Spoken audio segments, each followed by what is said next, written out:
இயேசுவின் நாமத்தினாலே உங்களை இந்த ஜீசஸ் வித் அஸ் நிகழ்ச்சியில் வரவேற்கிறதுல மிக்க மகிழ்ச்சி. இன்றைய தினமும் ஆண்டவர் நம்மோடு பேச போகிறார்.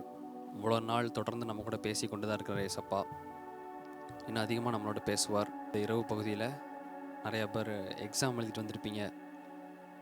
தன்னுடைய அந்த கல்வி ஆண்டை முடிக்கிற நேரம், இந்த முக்கியமான நேரம், என்ன நடக்குமோ, இந்த முடிவு எப்படி இருக்குமோன்னு சொல்லி ரொம்ப எதிர்பார்ப்போடு இருப்பீங்க. உங்களை பார்த்து ஆண்டவர் சொல்கிறார் இன்னைக்கு. நீதிமொழிகள் 21:31 குதிரை யுத்த நாளுக்கு ஆயத்தமாக்கப்படும், ஜெயமோ கர்த்தரால் வரும். ரொம்ப அற்புதமான வசனம் இல்லை?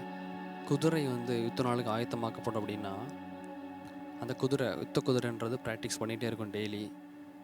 அது தன்னை ஆயத்தப்படுத்தி கொள்ளும். ஆனால் ஜெயன்றது அந்த குதிரையை நம்பியோ, அதோட படைபலத்தை நம்பியோ, இல்லை அதை ஓட்டுறவனை நம்பியோ இல்லை, கண்டிப்பாக கர்த்தரை நம்பி தான் இருக்குது. ஜெயம் கர்த்தரால் தான் வரும். இப்போ நம்ம எவ்வளோ முயற்சி பண்ணணும், கடினமாக படிக்கணும். ஏன்னா கல்வி நம்மளை உயர்த்தும், நம்மளை அதிகாரத்தில் கொண்டு வைக்கும். ஆண்டவர் அதுக்கு உதவி செய்வார். நம்ம தீவிரமாக படிக்கணும். என்ன ஆனாலும் பரவாயில்ல, பல்ல கடிச்சிட்டு என்ன ஆனாலும் பரவாயில்ல, தீவிரமாக உட்காந்து டைட் படிச்சிடணும். எப்படியாச்சு ஸ்ட்ரிக்டாக உட்காந்து படிக்கணும். என்னாலும் பரவாயில்ல, நல்லா படிக்கணும். அப்போ இந்த இயரில் நல்லா படிச்சிருப்போம். இயன்ற அளவு படிப்போம். ஒவ்வொருத்தரும் ஒவ்வொரு மாதிரி படிப்பாங்க. நம்ம இயன்ற அளவு படிச்சிருப்போம், நம்ம இயன்ற அளவு. ஆனால் ஜெயன்றது கர்த்தரால் தான் வருது. இப்படி தான் வேதம் சொல்லுது.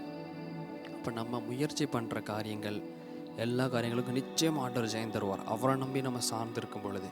அப்போ ஏசப்பா, நான் என்னோட முயன்ற அளவு நான் படிச்சிருக்கிறேன், என்னால் இயன்ற அளவு நான் முயற்சி பண்ணியிருக்கேன், ஆனால் ஜெய ஆண்டவரே உம்மால தான் வரும் அப்படின்னு சொல்லி கண்களை மூடி நம்ம ஜெபம் பண்ணுவோம். ஏசப்பா, இவ்வளோ காரியங்களை நான் படிச்சிருக்கிறேன், இவ்வளோ நான் முயற்சி பண்ணி இவ்வளோ நேரம் நான் முன்னேறிக்கிறேன் ஆண்டவரே, இவ்வளோ நான் பிரயாசப்பட்டிருக்கேன், ஆனால் ஜெயன்றது உங்களால் தான் ஆண்டவரே வரும். இந்த நாளில் நான் தூங்க போகிற ஆண்டவரே, எங்களுக்கு மறுநாள் அந்த காரியங்களை எங்களுக்கு ஜெயமாக மாற்றித்தாங்க. நாங்கள் எந்த பயம் இல்லாதபடி உம்மை மாத்திரம் சார்ந்து உண்மையே நம்பி இருக்கிற எங்களுக்கு வெற்றி கொடுத்து நடத்துங்க. இயேசு மூலம் ஜெபிக்கிறோம் நல்ல பிதாவே. ஆமேன், ஆமேன், ஆமேன்.